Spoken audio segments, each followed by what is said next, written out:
আসসালামু আলাইকুম ফ্রেন্ডস, এডুজেট শিক্ষায় আপনাদেরকে স্বাগতম। আপনারা সবাই কেমন আছেন? আশা করি সবাই ভালো আছেন। বরাবরের মতো আপনাদের সাথে আছি আমি সাইফুল ইসলাম। চলে এসেছি নতুন একটি ভিডিও নিয়ে।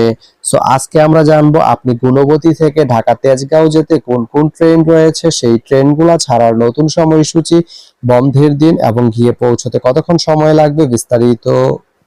তো আমি যদি আপনাদেরকে ট্রেনের সময়সূচিগুলা বলে দেই, আপনি গুণবতী থেকে তেজগাঁও যেতে শুধুমাত্র একটি ট্রেন রয়েছে, সেটি হচ্ছে কর্ণফুলী। কর্ণফুলী ট্রেনটি গুণবতী থেকে ছাড়বে সকাল 11টা 48 মিনিটে এবং এটি তেজগাঁও গিয়ে পৌঁছবে বিকেল বা সন্ধ্যা 6টা 8 মিনিটে। এই ট্রেনটির কোনো অফ ডে নেই।